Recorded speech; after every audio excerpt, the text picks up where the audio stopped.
आज हम digestion system के बारे में बात करेंगे। हमारी जो पाचन तंत्र है वो किस तरीके से काम करता है, उसके क्या-क्या फ़ायदे हैं और इसके ख़राब होने से क्या-क्या नुकसान हो सकता है। तो जनरली अगर हम बात करें तो हमारे शरीर का सबसे अगर मेन अगर कोई सिस्टम है तो वो है हमारा डाइजेशन सिस्टम। हमारे शरीर में जितनी भी बीमारियां होती हैं एक इंसान को पूरी लाइफ में, पूरी ज़िंदगी में, वो सारी बीमारियों का जो शुरुआत होता है वो हमारे डाइजेशन सिस्टम के ख़राब होने से होता है।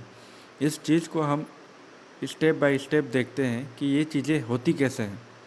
तो सबसे पहले हमारे जो जितने भी बीमारियां हैं वो हमारे ख़राब जीवन शैली की वजह से होती है। हमारा लाइफस्टाइल जो ख़राब होता है, हमारे सोने का टाइम, हमारे उठने का टाइम, हमारे खाने का टाइम, हमारे सोचने का टाइम, हम दिन भर क्या देख रहे हैं, ये सारी चीज़ें हमारे स्वास्थ्य के ऊपर प्रभाव डालते हैं। तो चलिए हम देखते हैं सबसे पहले ख़राब आदतों में क्या क्या आदतें ऐसे हैं जो हमारे ख़राब होने से हमारा डाइजेशन सिस्टम ख़राब होता है।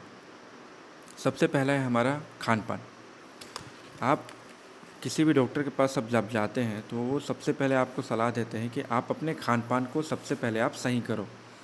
तो पहला स्टेप हमारा क्योंकि बहुत ज़्यादा हम अगर जंक फूड खाते हैं, ज़्यादा तेल वाले चीज़ें खाते हैं, बहुत ज़्यादा मसालेदार चीज़ खाते हैं तो ये हमारे डाइजेशन सिस्टम को ख़राब करता है। दूसरा है कोल्ड ड्रिंक्स। जो ठंडे पेय पदार्थ होते हैं जो मार्केट में आज बहुत ही तेज़ी से बिक रहे हैं, वो एक्चुअली वो रियल ड्रिंक्स नहीं होते हैं, वो उनको सिंथेटिक तरीके से बनाया हुआ पेय पदार्थ होता है। इनको लैब में बनाया जाता है, जैसे मैंगो का फ्लेवर या अलग अलग तरीके के जो फ्लेवर होते हैं उनको केमिकली ट्रीट करके बनाया जाता है और उनको आपको परोसा जाता है। तो वो कोई भी हमारे स्वास्थ्य के लिए सही नहीं होता है।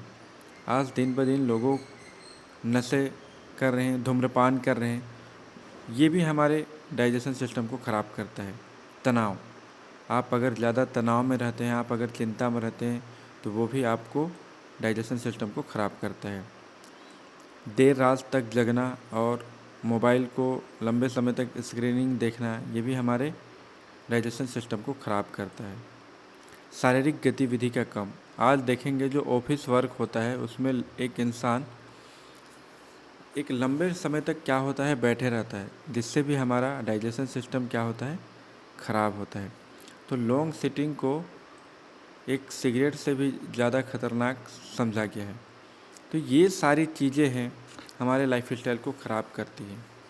ठीक है, हमारे सोने का टाइम, हमारे उठने का टाइम, हमारे सोचने का टाइम, हमारे खाने का टाइमिंग, ये सारी टाइमिंग हमारे डाइजेशन सिस्टम को ख़राब करती है। तो अब देखते हैं हम, है ना, तो इन सब चीज़ों से क्या होता है, जब हमारे शरीर में पाचन तंत्र जब नुकसान होता है तो अधिक हमारे शरीर में क्या बनता है, एसिड बनता है, एसिड, जिससे आपको हमेशा गैस, डकार, कब्ज़, है ना।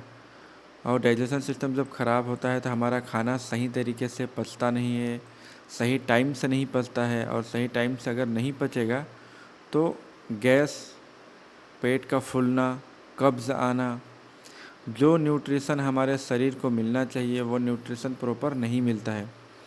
पेट की परत में सूजन और नुकसान होता है। आंतों में, हमारे जो शरीर में हमारे जो आंत होते हैं, हमारे पेट में गुड बैक्टीरिया होते हैं जो हमारे खाने को पचाने का काम करते हैं। लेकिन ये ख़राब चीज़ें जब हमारे शरीर में जाते हैं तो हमारे अंदर के जो गुड बैक्टीरिया होते हैं वो क्या हो जाते हैं, वो उनकी संख्या कम हो जाती है, जिसकी वजह से क्या होता है, प्रॉपर हमारे शरीर के जो खाना है वो पच नहीं पाता है। दूसरा क्या होता है, जो हमारे अंदर के जो आहार नाल जिसको बोला जाता है, ठीक है, वो क्या होता है, छोटे इंस्टेंट और बड़े आहार नाल जो होते हैं वो ख़राब चीज़ जब हमारे शरीर में जाता है, जो जंक फूड जिसको हम बोलते हैं या मॉडर्न फूड जिसको शहरी फूड बोल सकते हैं आप, तो इन वजह से हमारे आंतें सबसे ज़्यादा ख़राब होती है। और आप अगर आपका ये सिस्टम अगर आपका ख़राब हुआ तो आप दोबारा इसको ठीक करने में आपको बहुत टाइम लग जाएगा। इसलिए आप सोच समझ के अपने शरीर में इन सब चीज़ों को डालें। तो जब हमारा पाचन तंत्र खराब हो जाता है, ख़राब चीज़ों की वजह से जब हमारा पाचन तंत्र ख़राब होता है तो होता क्या है कि शरीर में बीमारियों का जाल बढ़ जाता है।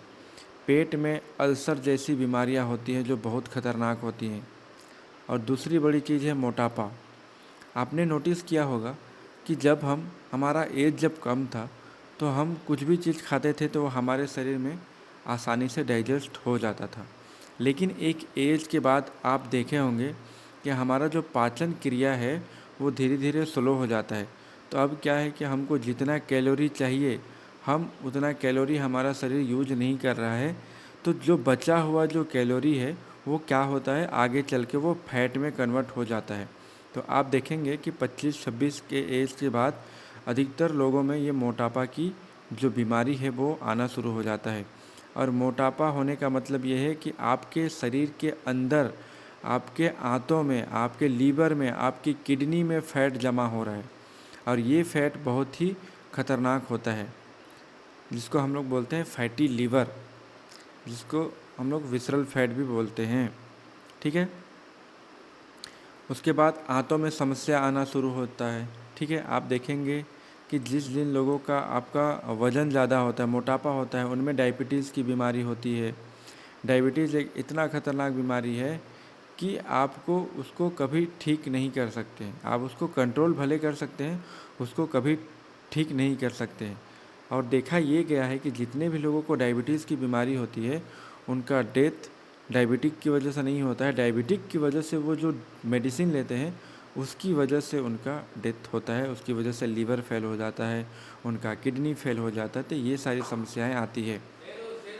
अब आगे चल के देखते हैं कि जब वेट ज़्यादा होता है तो इसमें हृदय रोग की समस्याएं आती है। क्या होता है, जब हमारी हृदय जो पंपिंग करता है तो हमारे जो नसें हैं वो फ्री होने चाहिए, लेकिन जब मोटापा बढ़ता है, शरीर में फैट बढ़ता है, तो हमारी जो नसें हैं वो ब्लॉकेज होना शुरू हो जाती हैं। उनको खून को सप्लाई होने के लिए जो रास्ता चाहिए वो रास्ता छोटा पड़ जाता है।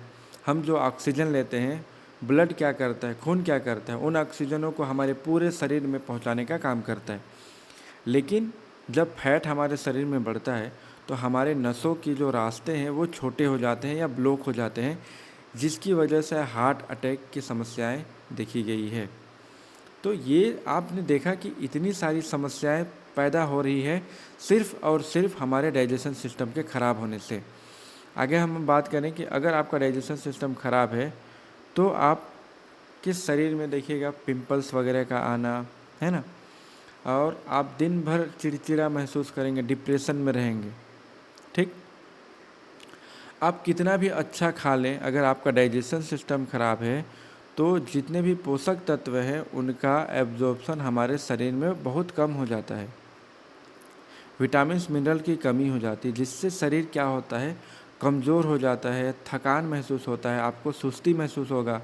दिन भर आप काम करने के बाद आपको शाम होते तक आप इतना एनर्जी आपका लॉस हो जाएगा कि आपको कुछ भी, किसी भी चीज़ में मन नहीं लगेगा। आप बार बार बीमार पड़ते हैं। आपकी इम्यूनिटी पावर कमज़ोर होने से क्या हो जाता है, आप बार बार बीमार होते हैं। तो इतनी सारी दिक्कतें हैं, इतनी सारी समस्याएं, और सिर्फ हमारे डाइजेशन सिस्टम के ख़राब होने से होता है। तो अब तरीका क्या है, इन सब चीज़ों को हम ठीक कैसे कर सकते हैं। ठीक करने का तरीका क्या है, आप पर्याप्त मात्रा में आप पानी लें। पानी आपको अपने वेट, बॉडी के वेट, अपने शरीर के वज़न के हिसाब से आपको पानी पीना चाहिए। संतुलित आहार दूसरा चीज़ है, आप अपने खान पान में प्रोटीन ऐड करें, फाइबर ऐड करें, विटामिन्स मिनरल ऐड करें। इन सारे चीज़ों को आप ऐड करें। और सिर्फ आपको चावल नहीं खाना। चावल में सिर्फ कार्बोहाइड्रेट मिलता है। कार्बोहाइड्रेट हमको उतनी ज़्यादा ज़रूरत नहीं होती। हमारे शरीर की जो आवश्यकता है, हमको रोज़ प्रोटीन चाहिए, रोज़ विटामिन्स मिनरल चाहिए, रोज़ फाइबर चाहिए, रोज़ गुड फैट चाहिए। तो ये सारी चीज़ें का कॉम्बिनेशन हमारे थाली में होना चाहिए। ऐसा नहीं हो रहा है कि सिर्फ हम कार्ब्स लिए जा रहे हैं, तो वही कार्ब्स आगे चल के फैट में कन्वर्ट हो जाता है। आप दाल लेते हैं, दाल में प्रोटीन होता है। आप अंडा खाते हैं, अंडा में प्रोटीन होता है। आप चना वगैरह ले सकते हैं, उसमें प्रोटीन होता है। तो इन सब आपको थोड़ा सा ध्यान देना पड़ेगा कि किन किन चीज़ों से आपको प्रोटीन मिलेगा, किन किन चीज़ों से आपको फाइबर मिलेगा। जितने भी फल हैं, सब्जियां हैं, उनके छिलकों में फाइबर पाया जाता है, तो उनको आप ले सकते हैं। और गुड फैट के लिए आप सैल्मन ओमेगा 3 ले सकते हैं। तो ये सारी विटामिन से प्रॉपर आपको अपने शरीर के लिए कम से कम 1 घंटा आपको रोज़ देना है, और आपको कम से कम 10,000 स्टेप दिन भर में आपको पूरा करना है, जिससे आपका जो डाइजेशन सिस्टम देखेंगे आप धीरे धीरे वो ठीक होगा, फास्ट होगा। आप खाएंगे, आपका शरीर उसको जल्दी एब्जॉर्ब करेगा। अपने शरीर में तनाव कम करें, आप खुश रहना सीखें। आप ये सोचें कि किसी की बातों को टेंशन लेके किसका फ़ायदा होने वाला है। कोई भी कुछ भी बोल रहा है तो माइंड ना करें, अपने दिमाग को फ्रेश रखें। गलत चीज़ों को ना पढ़ें, गलत चीज़ों को ना देखें, गलत चीज़ों को ना सुनें। नेगेटिव चीज़ों से जितना ज़्यादा हो सके उतना आपको दूर रहना चाहिए। अगला है, आपको पर्याप्त मात्रा में आपको नींद लेना चाहिए। 7 से 8 घंटा डीप स्लीप करना चाहिए।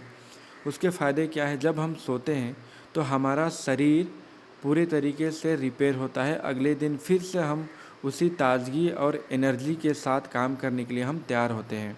ठीक है, मैंने बताया जैसे कि फाइबर और प्रोबायोटिक, ये सबसे अच्छा आपके डाइजेशन सिस्टम को पचाने में हेल्प करते हैं, आपके खान पान को पचाने में आपको हेल्प करते हैं। तो फाइबर ज़रूर ऐड करें। अगर आपको पेट की समस्याएं हैं, जो भी समस्याएं हैं, तो आप अपने आहार में फाइबर ज़रूर ऐड करें। और प्री एंड प्रोबायोटिक, जो हमारे बैक्टीरियो का खाना होता है, उसको आपको लेने की आवश्यकता है। अगर न्यूट्रिशन से संबंधित आपको कोई भी सलाह चाहिए तो आप मेरे से कांटेक्ट कर सकते हैं, मैं आपको अच्छे से आपको गाइड कर दूंगा। अगला है कि स्वस्थ पाचन तंत्र स्वस्थ जीवन का सबसे पहला पड़ाव है, या सबसे पहला आधार स्तंभ है। अच्छा पाचन, अच्छा स्वास्थ्य और खुशहाल जीवन। तो इसीलिए आपको सबसे पहले हमको अपने पाचन क्रिया को सही करना है। आप देखेंगे अगर आपका पाचन क्रिया सही है तो आपके शरीर का 90% बीमारी ख़त्म हो जाएगा। तो आपका पहला गोल होना चाहिए कि आपका पाचन क्रिया सही हो। आप हमारे साथ जुड़ के हमारा कम्युनिटी ज्वाइन कर सकते हैं, जिसके लिए आपको कोई भी पैसे या कोई भी चार्ज नहीं देना है। हम सोशल वर्क के लिए ये काम कर रहे हैं। हम एक हेल्थ इंडिया के मूवमेंट के ऊपर काम कर रहे हैं, हेल्दी इंडिया। हम पूरे भारत को स्वस्थ बनाने के ऊपर काम कर रहे हैं। तो आप हमारे कम्युनिटी को ज्वाइन कर सकते हैं, जिसके लिए आपको कोई भी चार्जेस नहीं है। हेल्थ के लिए कम्युनिटी ज्वाइन करना इसलिए ज़रूरी है क्योंकि हम अकेले कोई काम करते हैं तो रिजल्ट आने में काफ़ी समय लगता है। इसलिए आप कम्युनिटी में रह के आप काम करेंगे तो आपको बहुत अच्छा रिजल्ट मिलेगा। आप एक दूसरे से बहुत सारी चीज़ें सीखेंगे, और सारा खेल नॉलेज का है। आप मार्केट में देखोगे कि हेल्थ को लेके इस तरीके से अवेयरनेस कोई नहीं दे रहा है, क्योंकि कोई नहीं चाहता कि लोग स्वस्थ रहें। लोग स्वस्थ रहेंगे तो मेडिसिन कौन खरीदेगा, है ना। तो इस वजह से आप अपने आप को बेहतर कर सकते हैं, आप अपने लाइफ को खुशहाल जीवन आप जी सकते हैं। तो all the best, thank you. अगर वीडियो अच्छा लगे तो लाइक करें। आप अपने सुझाव कमेंट में दे सकते हैं, आपके सुझाव का हम स्वागत करेंगे। और अगला अगर कोई इन्फॉर्मेशन आप चाहते हैं तो भी आप हमको बता सकते हैं। Thank you.